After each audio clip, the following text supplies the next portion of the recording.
This is one of the true slices of paradise. One of the best spots in the world, really. So tread lightly, respect who's been here, respect what this land is, and enjoy it and share it. You know, we look after the land, we look after the whenua, and it will provide for us as well.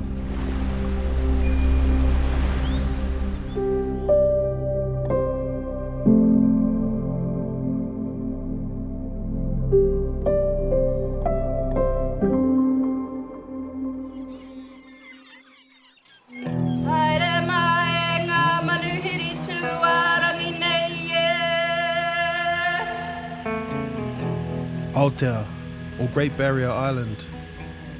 If you know, you know.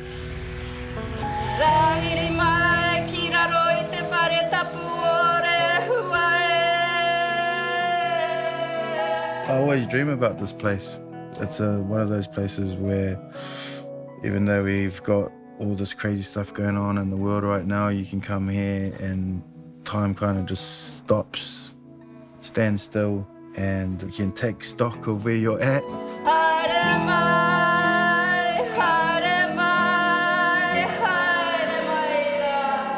Aotea is the ancestral home of the Ngāti Rehua people and the sixth largest island in Aotearoa. Situated in the Hauraki Gulf, about 100 k's northeast of Auckland and directly north of the Coromandel Peninsula. The island protects the Gulf from winds, waves, and currents of the South Pacific Ocean.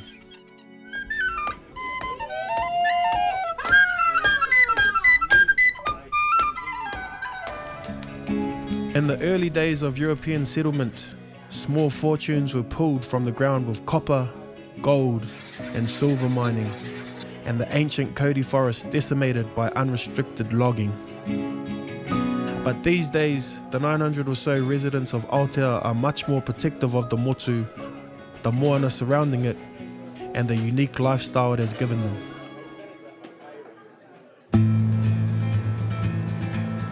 Very lucky to have grown up here. You know, that kind of colloquial term, off the grid. There's no utility for power or water. There's no supermarket. For us, it really was living off the land, getting your kai from the moana. Things are just a little bit more remote, you're a bit more isolated.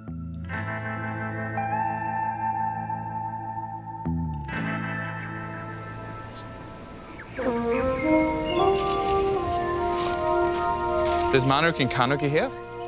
My grandmother, very familiar with what we call rongo Māori, and just obviously, you know, she was taught by her whanaunga and kuia. It's also referred to as ngā kōrero i tuku iho, which is like being told from above, I suppose, but from your ancestors or your tipuna. Tell us about growing up here. Yeah, moved to Aotea when I was about 2. Yeah, grew up alongside my grandfather, while my mum worked in town, and learned a lot about the rongoa, te taha Māori, te taha mātou. What about school and stuff like that? Yes, went to school here. There's no high school here, so went to school in town, in Auckland. Yeah, when I left, there was like 10 people at school. Real hard case, you know, when you do trade shows overseas, you tell them about where you are, there's no power or water, and they kind of don't believe it.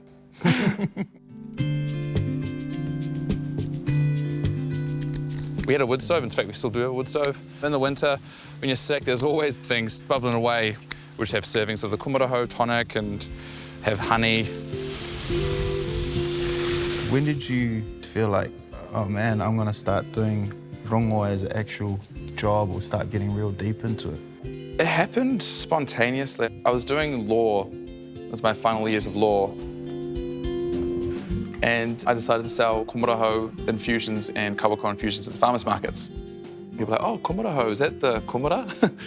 And it's quite cool actually telling them that, you know, the stories of the traditions and how it's used and how to pick and all that kind of stuff too. So one thing that's really important to us in terms of the model of our business, having it on our papakainga ukai pō, There's an opportunity there where you can actually create employment, which is very important to us, so employing locals, which we do, as well as it's our 5th year giving scholarships to rangatahi Māori, which is really important. No high school here, and so making it easier for a family, really, to send their kids to school, high school. The mandate, right since we started, has been a lot of rural areas. It's really hard to practice ahika because there's no work. I think we're the largest vertically integrated company in our industry in the country. That means that we grow the flora, we extract it, we distribute it, as well as market it and then sell it through From start to finish. Start to finish. My hopes for the next generation coming through, particularly rangatahi Māori, having access to opportunity and having access to do things that anyone in this country, if not the world, can do. That's something that I think is really important, something that actually drives me. Although Aotea is only a few hours by ferry from Auckland City and less than an hour by air, it would be hard to find a place that feels more removed from the bustle of city life. It's a place that gets into your soul, calling you to come back over and over again. There's photos from well before I even had memories of coming to Aotea, you know, not even walking. All the things, learning to row, learning to fish, learning to light a fire. I used to go out with my granddad every morning. He'd run the beach. I'd struggle to keep up with him, and then in his old age, I'd be slowing down so he could keep up with me.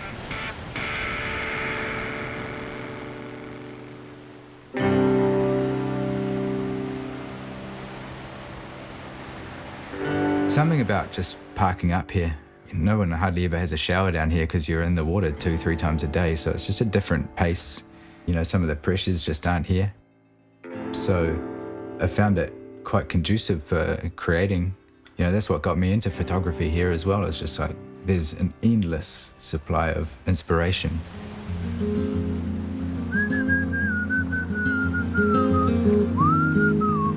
Not many people make around here because you really can't do it unless it's low tide and you know about it. I'm just looking at this pool, and I wish we didn't have to walk through the maze of Indiana Jones to get here.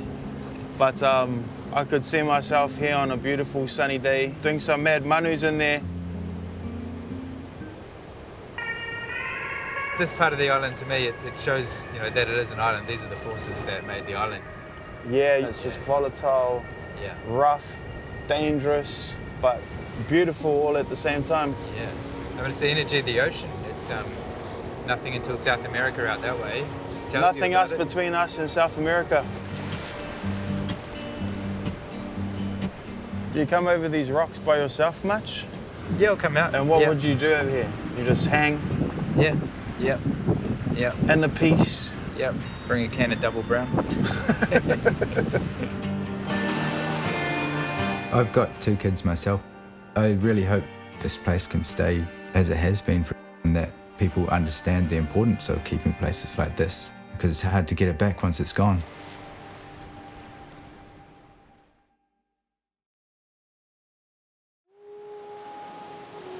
The coastline around Aotea is dotted with a number of smaller islands. And although most of them are uninhabited these days, there's still some Ngāti Rehua descendants making their homes on these outer islands. The name of this island is called Mahuki. My school days used to travel by boat. And it was normally the oldest child in the group would be the skipper of their boat. So when his turn was to go to college, then the next oldest would take over. So, you know, it was about bringing them through the ranks and being responsible for all the others who are on board their boat.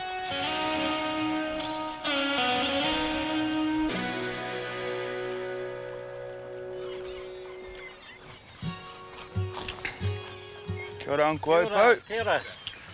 Permission to board?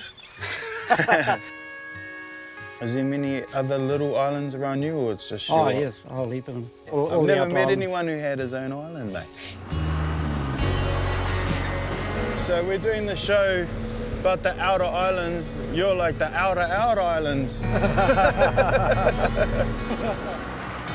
I was brought up on neighbouring islands, Rangiahua. This is your brother's whānau? Yep, this is where I was brought up. Originally, there was only 2 families here. Been there for about 75 years or more. We didn't have the resources like we got today, washing machines and so forth. When we did finally get diesel motors running to run the generator, we thought we were in heaven to have a light on, you know. Even though it was hard times, it was a happy life. And we treasured those moments. You don't need all the money in the world to be happy. You know, you just need the bare necessities. The more you have, the more you got to look after, you know.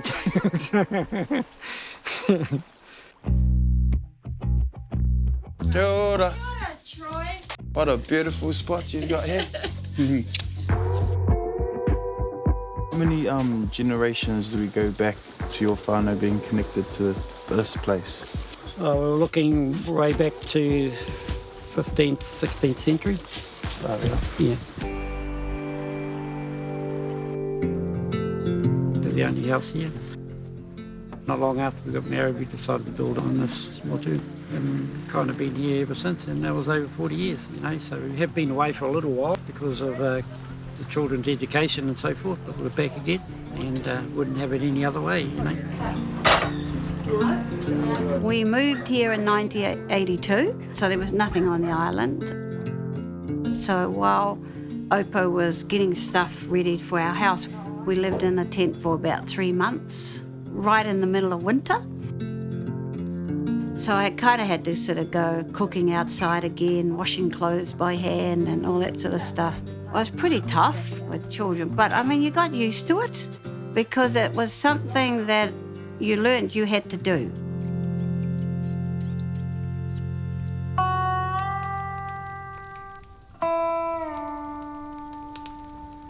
Can you just talk us through, like, the typical daily life? The daily survival things, you know, whether it's going up to feed the animals and the chooks and so forth, and gardening and whatever needs to be done.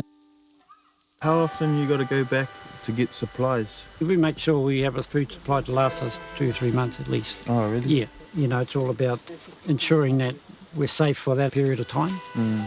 Just the bare necessities and treats. What's your other treats besides ice cream? What's the other treats? What things nice, do you hang out for? A nice fat hāpoka now and again, eh?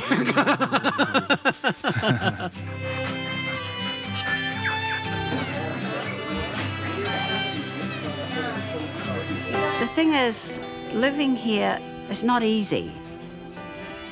You really got to be pretty tough. My father-in-law always taught us that if you live 2 winters on these islands, then you'll make it. No, you're in a very special place here. You feel like you'll be here forever. That's it. Yeah, well, we've got our own urupa here, so... So yeah, forever and ever and ever. Forever.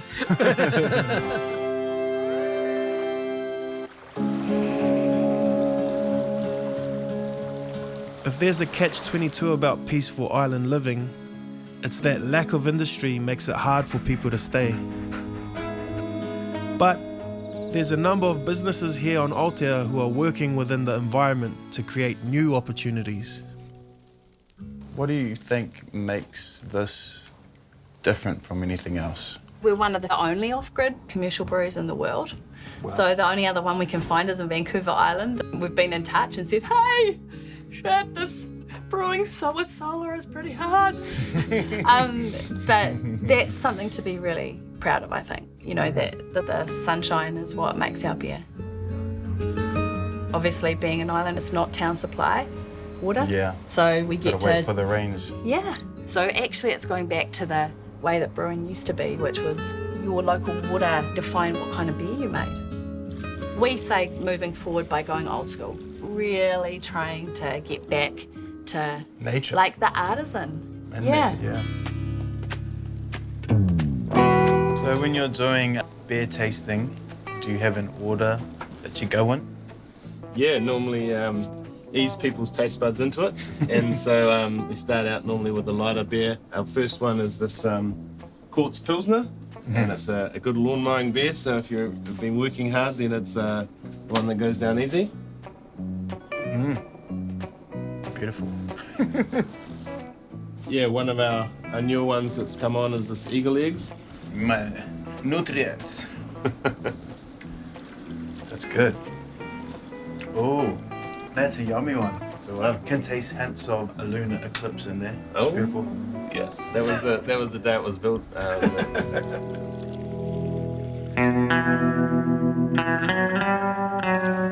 This is American Pale Ale that's got US Mosaic and Taihiki New Zealand hops in that.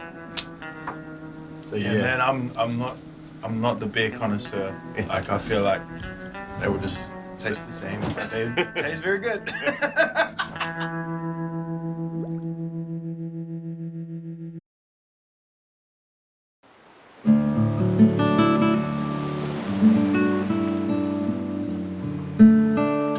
Māori presence on Aotea dates all the way back to the great explorer Kupe, who landed his waka here in pursuit of te wheke o Muturangi.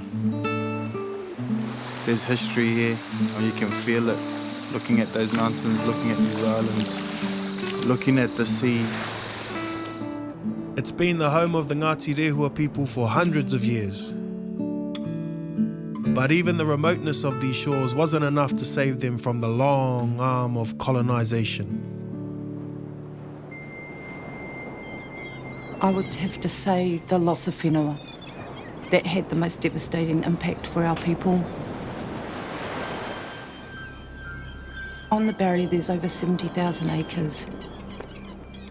Ngāti Rehua have been pushed onto a reservation of just over 3,000 acres. With being pushed onto a reservation and lack of resources, many had to leave the island.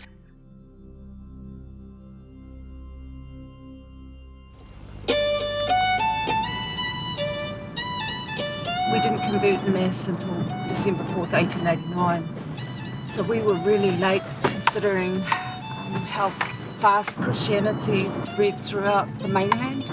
But then Ngāti Rehua, one of the first to lose or let go of earlier traditions, the language. And it's, I think coming home is a time to reclaim our culture, who we are, our role here on Aotea.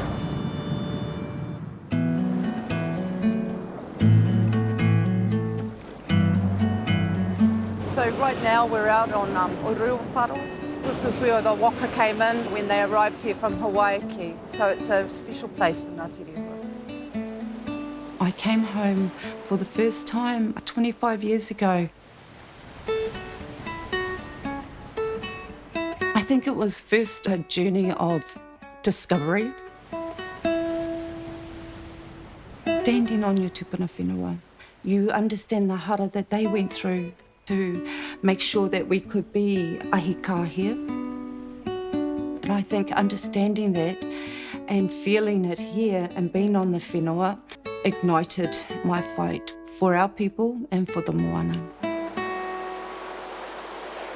We're at Haratonga, and this is the site where they wanted to dump 250,000 cubic metres of marine dredge out here, just out past this island of Rakitu.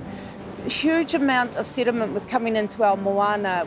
So for us, it was a tikanga for Ngāti Rehua that dumping shouldn't be happening in the moanas. So Protect Aotea started in a hui we had with the community. So we thought we'd start an organisation that we could be one. And we fought together side by side, and it was such a beautiful thing to go through and to experience. It was the first time that the community and iwi had come together on a take and really unified and united ourselves to fight against Coastal Resources Limited and the Environmental Protection Authority. We did win that case in 2019. Just as we had finished in the courts with Coastal Resources Limited, we heard that the EPA had granted Ports of Auckland a non-notified consent to dump over 2 million cubic metres of dredged material out by Kuvia Island. So we lodged an appeal. I get tired and I get fatigued and I think, this will be my last fight. And then I seem to lodge something else in the court. I think the fight's worth it. I think every cent we put in is worth the fight to make change for the betterment of Papatūānuku.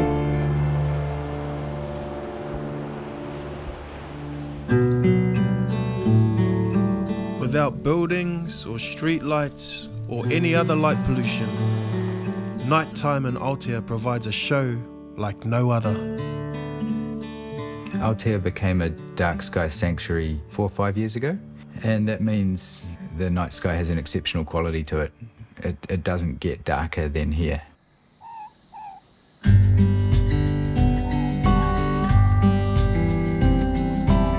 Give that a home. There's your shutter, that little button there. That should go for 10 seconds. Oh, that looks dope. Picasso over here.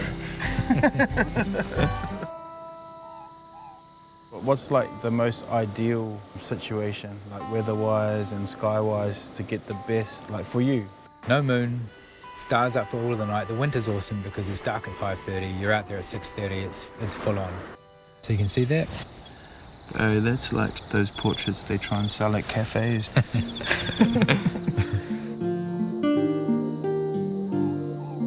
Have you done a few nights where you like spend a lot of time shooting and then you wake up the next day and all the shots are just like shithouse? Like, oh well, never mind. Well, it is a buzzy thing because it's so dark that you see on the back of your camera and you're like, whoa, we got it. But then you bring it in the light of the day and it's still it's dark.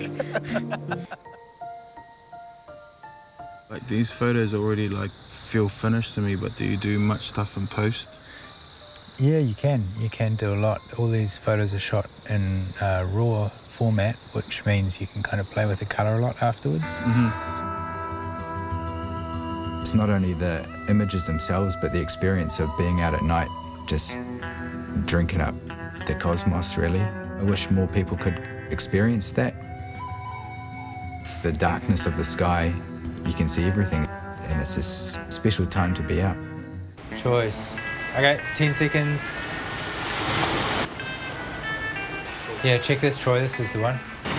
Yahoo!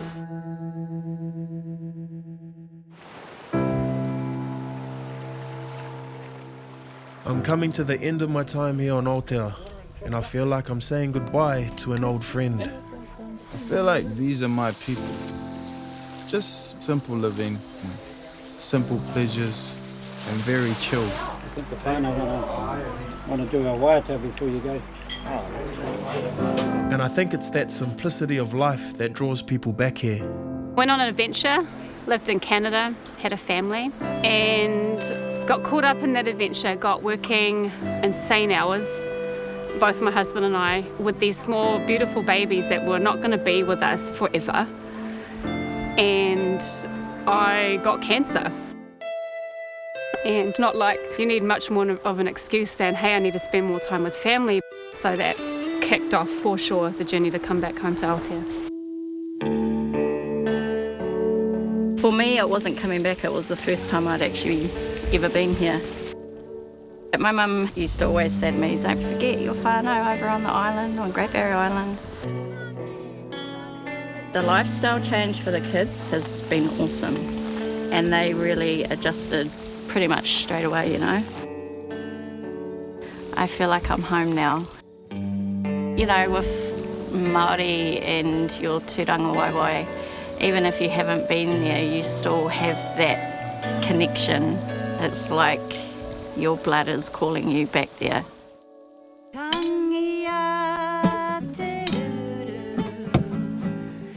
What's your big wawata for these islands or this whole area? Why we moved here is really kaitiaki, on behalf of all the Māori shareholders in this island. So we're here to look after it for them if they would intend coming back here one day. We don't like to talk about ownership. Yeah. You know, it's about preserving the whenua for our people.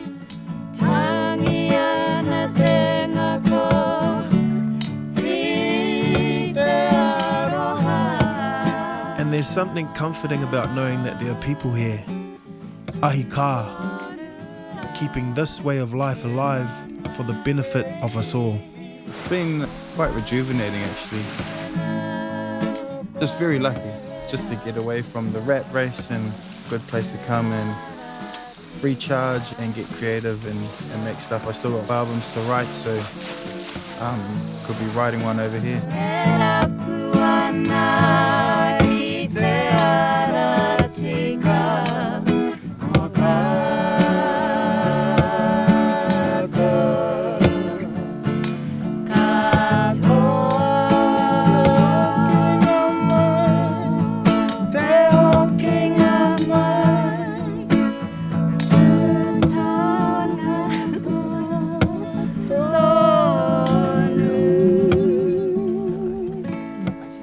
Oh my God.